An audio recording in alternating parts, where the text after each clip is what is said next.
은 듣겠습니다. 우리 또 열린군대 시민연대 박석진 씨 활동가로 되어 있는데 이 분야로 아주 오랫동안 활동해 오신 귀한 분입니다. 저도 예전부터 오래전부터 알고 꾸준히 일관되게 활동하는 걸 상당히 인상 깊게 보고 있습니다. 자, 박석진 활동가한테 부탁드리겠습니다. 고맙습니다. 열린군대 의원실장님 박석진입니다. 그리고 앞에서 이제 한번 얘기를 하셨어요. 일단 지금 최경련 위원님이 해주신 말씀이 제가 하는 얘기가 좀 맥이 다 있지 않나 이런 생각이 좀 들었습니다. 그러니까 이제 사람, 우리가 이제 오늘 하는 얘기가 이제 군대에 적응하지 못하는 사람들에 대한 얘기인 거잖아요. 근데 이제 어떤, 이게 사실은 어떻게 보면 이거는 굉장히 일상적인 문제라는 생각이 좀 들기도 합니다. 우리가 어떤 사회생활을 하면서 회사든 학교든 모든 곳에서 이제 적응의 문제가 있고 조화의 문제가 있게 되는데, 군대도 마찬가지. 크게 보면 좀 더 다른 목적을 가지고 특수한 목적을 갖고 있다고 하지만 본질에서는 같은. 이제 그럼 이제 우리가 두 가지 이제 보통 보게 되는 거고요. 첫 번째는 이제 그 사람을 좀 보게 되는 거고, 그 다음에는 그 사람이 적응할 환경의 이제 문제를 보게 되는 거죠. 근데 이제 앞서도 이제 지적을 하셨지만 그동안 주로 이제 이 문제를 바라봤던 얘기의 주된 관점은 이제 사람에게서 주로 이제 국방부나 그런 쪽에서 이제 그렇게 많이 봐왔다고 저는 생각을 해요.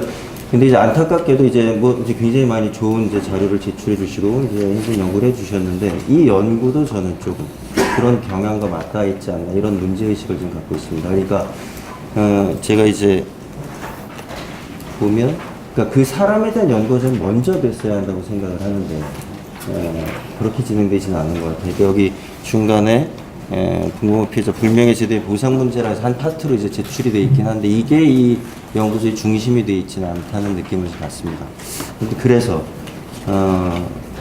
이제 저는 이제 보다 그래서 이제 어떤 환경, 사람이 적응해야 될 환경의 이제 문제에 좀 주목을 하는 거고요.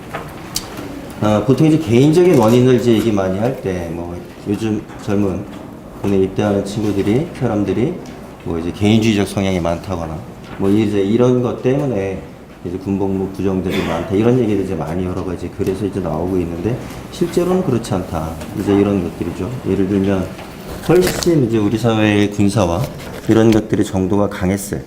70년대, 80년대. 얘는 더 많은 군복무 부정자들이 있었다라는 거죠. 지금 예를 들면 이제 70년대, 80년대 1000명에 가까운 군복무 군에서 이제 다치거나 죽거나 이렇게 사상자들이 있었다면 지금 100여 명 수준으로 줄은 거잖아요.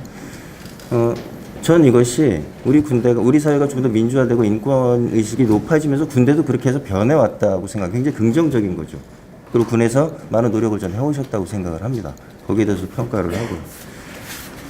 그래서 이제 그런 노력들이 더 배가 돼야 된다. 이제 이런 것들이 이제 제가 얘기하려는 거고요.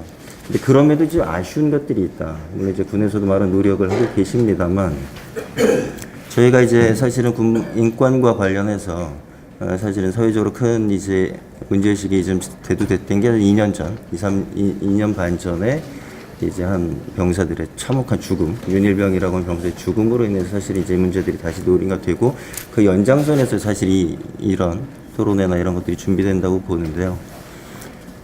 물론 많은 이제 변화와 개혁의 노력들이 있었습니다만, 제가 이제 그 당시에 이제 저희 시민사회단체 이걸 가지고 이제 여러 가지 활동들을 했었는데, 국방부가 참 굉장히 이 군 개혁에 대해서 부정적이고 소극적으로 나왔던 기억과 경험을 가지고 있습니다. 그리고 그 당시 주요하게 얘기됐던 여기 연구소에서도 강하게 제출하고 계십니다만, 군 옴부즈만 제도라든가 군 사법제도 개혁이랑 이런 것들이 다 좀 사실상 무산돼 버린 이런 과정이 있습니다. 그러니까 이제 많은 노력들을 한다고 하시지만 여전히 부족하고 여전히 소극적이고, 그래서 국방부가 그러니까 적응의 문제를 개인의 요소와 환경의 요소 두 가지를 우리가 같이 고려해야 한다면 환경은 여전히 바꾸려 하지 않고 있다. 군대가. 이런 문제의식이 여전히 있는 거죠. 그럴 때 어떤 개인의 초점을 맞춰서 이런 변하지 않는 환경에 이 사람들을 어떤 사람을 들어가야 되고 어떤 사람은 안 들어가야 되고 이 논의가 중심으로 되는 게 맞냐. 이제 이런 문제의식이 저한테는 좀 있는 거예요.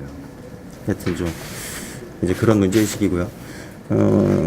어떤 보고서를 이제 열심히 제출해 주셨으니까 이제 그 부분에 대한 얘기를 좀 드리면 굉장히 잘 읽었고 저도 모르는 많은 인식들을 이 보고서를 통해서 얻었습니다. 그런데 조금 이제 좀 제안을 조금 보완되거나 아니면 좀 수렴됐으면 하는 의견을 잠깐 드리면 일단 아까 말씀드린 내용과 연관된 거긴 한데 그런 환경의 문제와 개인의 문제를 좀 유기적으로 조화되게 좀 연구가 되었으면 이 방안이 꼭 선별, 차단, 물론 이제 이것이 뭐 우리 군이 처한 형식, 병력 자원의 문제, 뭐 이런 것들과 연관돼 있기 때문에 이 주제가 이제 제출될 수 있었을 것이라고 생각은 하지만 이것이 중심이 되진 않았을 수 있지 않았을까 이런 생각도 저는 좀 해봅니다.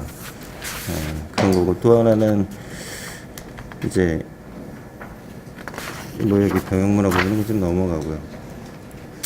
그 또 하나는 이게 이제 군복무 이제 제출된 방안 중에서 이제 그런 것도 있어요. 군복무를 이행한 사람들에 대해서는 이러저런 혜택을 많이 주자는 제안, 뭐 저도 뭐 일정 당연히 그런 것들이 우리 사회적으로 이제 인정되는 것이 맞다고 생각합니다. 그런데 이제 그것들이 좀 그리고 군복무를 이행하지 않은 사람들에 대해서 불이익을 준다 이런 것들 예를 들면 이제 군복무를 이행하지 않은 사람들에 대해서는 뭐 거의 공직자에 못 나가게 한다거나 뭐 이런 이제 군복무를 필요한 사람들만 선출직 공무원에 나가게 해야 된다 이제 이런 제안을 지금 하고 계신데 이제 이거는 여전히 사회적 논란이 있는 문제죠.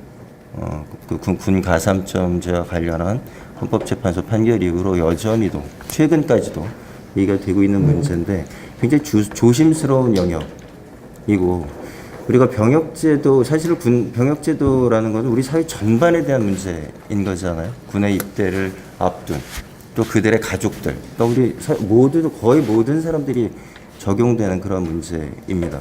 근데 거기에 굉장히 다양한 이제 의견들이 있는 거라는 거죠. 그러니까 예를 들면 군복무를 이행하지 않는 것도 단순히 병역을 면탈하기 위한 사람도 있겠지만 그렇지 않은 이유들이 있죠. 자기의 종교적이나 또 양심에 의해서 군복무를 이행하지 않고 대신에 다른 책임으로서 그것을 대체하려는 사람들이 있어요. 우리 사회에는. 근데 이제 그런 부분들이 좀 고려되지 않은 것이 좀 안타깝다. 이제 이런 말씀을 좀 드리고자 합니다. 뭐 이제 뭐 징병제, 모병제 얘기는 뭐 여기서 이제 아까 교수님께서 해주시기도 하셨고 하여튼 뭐 저도 이제 약간 메모 정도로 제출을 했는데 좀 더 깊은 논의 속에서 얘기될 수 있었으면 좋겠다는 생각을 드리고요. 이 정도로 제 말씀 드리겠습니다. 고맙습니다.